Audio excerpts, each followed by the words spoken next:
Hi guys, I'm Sophie Synergy for all intensive purposes, and this is Psychopomp Science. First, we're going to introduce what Psychopomp Science is. It is basically the scientific analysis of your own auric energy fields. It is learning to process your energy signatures and recognize toxic energy signatures so you can rewrite your own patterns without the chaos of the external world. So a lot of times when we're going into a healing journey, everything that the 3D world, the illusion, so-called, right, the matrix, presents itself in all of these different challenges, which is the kind of the face, the face of evil, so to say, that you never know how to recognize. It can come in many forms, as we've heard, right? So how do you remove that concept? And you go inside to do that, right? So how do you do that? You break down the energy signatures that are being fed into your body, because that's all that really matters. That is your soul. That is the direct soul-to-soul, energy-to-energy communication beneath everything that our mind sees and processes. So we're going to go through a lot of physiological elements, a lot of scientific concepts, and we're going to figure out how to break down these massive, confusing terminologies and these different ideas that doctors like to throw at us and, use their big ass, like, Western medicine ego to scare us into thinking we need their help. And sometimes we do, right? Sometimes we do.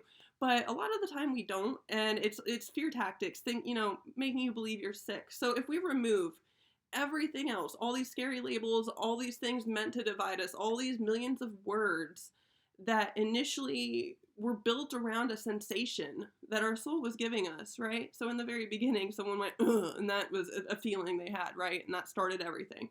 So how do we get back to wordlessness? How do we get back to simply feeling and just directly communicating with our souls? And by doing that with ourselves, we make it possible to do it with other people.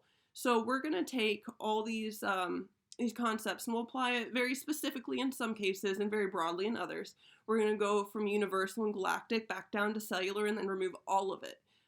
So basically we're going to take this assessment of ourselves and we're going to learn how to trust our own intuition through the human means of science rather than just, figuring out what a gut sense means. You will mess up along the way. You will, you make mistakes. It doesn't matter how scientific you get it, you make mistakes, and that is how you adjust your hypothesis. So we're going to dive in. We're going to figure out how to expedite karma through energy signature key codes and remove the illusion from it. And we're going to work towards word depletion and self-telepathy along the way. So we're going to cover a bunch of different shit, how to use Akashics and past lives to kind of mash together this timeline and understand different relationships. We'll talk about chronic illness and mental illness. And we'll talk about different healing mechanisms and different earthly tools, your crystals, your sage, and all those, and how those properties all mesh into one. But more so, what I like to do is I like to kind of flip around everything and just kind of, you think about it a different way. And when you can finally come into your box from a different angle, that's when you can start getting those epiphanies to just ding, ding, ding, ding, ding. And those ding, ding, ding, ding, dings is your karmic disappearing. So we like those ding, dings. So let's learn how to make the ding, dings go through science.